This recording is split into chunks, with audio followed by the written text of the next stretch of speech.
Really good competition Tuesday today. I thought we had great energy and effort. I thought we had a lot of good competition. Thought our guys did a great job of focusing on themselves and correcting a lot of mistakes that we need to correct in order to build this program back to where it's supposed to be. I look forward to watching the film and assessing it. And I thought our leaders showed great leadership today. Guys like Frank Gore, Malik Shorts, Khalid Washington, Jay Stanley, Hayes Maples, man, great energy and a great job, of putting the previous game behind us and focusing on the task at hand, because we got a really proud program coming in here that's 1-0, that played a really clean game one, only had 4 penalties, only had 1 turnover, blocked a punt. They've done a lot of great things over the last few years. So we got our hands full, and we've got to focus on us and the task at hand. What was the first thing that jumped off the tape from Saturday night when you watched it back for what you wanted to see corrected? What a terrible head coach we've got. We've got a terrible head coach, and that's being addressed. We got good kids. We've got a great football program in history. We're a program that's only won 3 of our last 14 games, and we are building it back day by day. I'm proud of our kids and our character. I'm proud of our staff, but we were a dysfunctional organization, and that falls on me only. I can't imagine that sat well with you over the last couple of days. What was that like for you? Not good. I don't handle failure well. I'm not a failure. I've been a winner my whole life. I know how to win. We know how to win as a program here. Again, we are building it back. We're not a finished product. We knew we wouldn't be after that game, whether we won or lost, and we are moving in the right direction.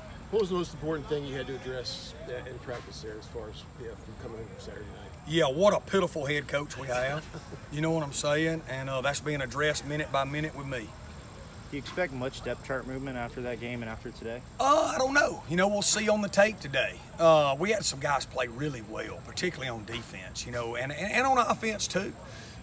Defensively, man, Malik Shorts played lights out. Jay Stanley played well. Linebackers played well. Had some really good play up front on the D-line. And offensively, we had some guys play well. We just didn't put it together. We made great in-game adjustments, like we said. We drove it down the field, turned it over. We got to hold on to the football. You know what I mean? We have got to hold on to the football like our lives depend on it, because it does. Our football lives depend on holding on to the ball. Obviously, we've worked on that. Again, we work on it every day. There's not a day that goes by that we don't spend working ball security, but obviously we're not doing a good job of it. So, we tweak some things, but we believe in what we do as well. It's worked for a long time, and hopefully we shored up some of that today. Coach, was there a point in that game where you considered putting in another quarterback in the second half? There was, but when you go back and watch the tape, Trey played really well early. He did not run the ball well. He tried to run like a tough guy. We've been preaching toughness in this program, and I think he tried to overemphasize that he was a tough guy instead of wiggling on people. He's a better runner than that. But throwing the ball, he was good early. He was dead on, hitting people right in the hands. We had some drops. Then he had a lull in the middle, and then he bounced back and played really well late. Again, I want to emphasize the interception at the end was not his fault, not even close to his fault. Okay, and Ty's a young man that's coming on. He's number 2 right now. And we'll watch the tape from today and go from there.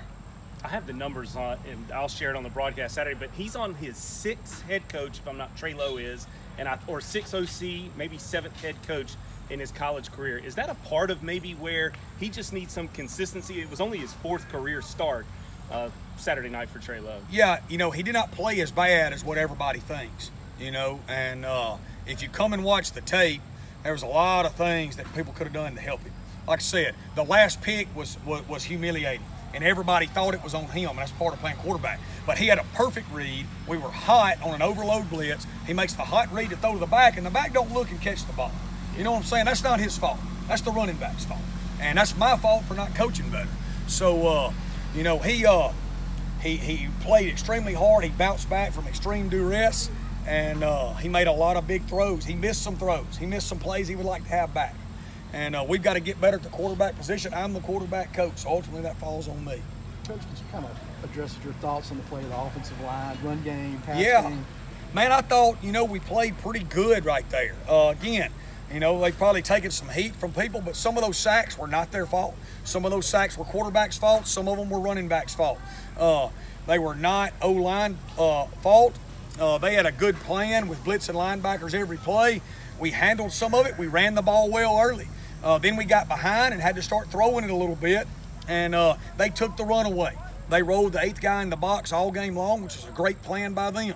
And so, but our efficiency running the ball, if you take the sacks away, which were not all O-line issues, was pretty high.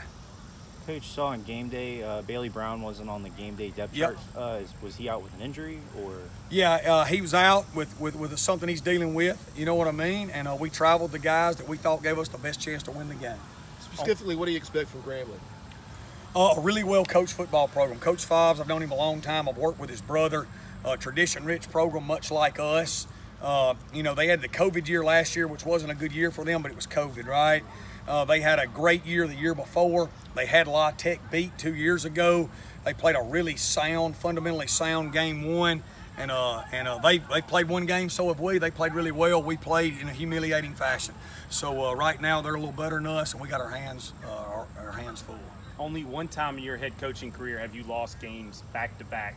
What does it take for a team to overcome, not letting that same loss beat you twice? Yeah, that's something I'm really proud of, we're going to focus on us, which we are, and we're going to brutally honestly attack what's got to be fixed, starting with me, and we got to address those issues and get them fixed.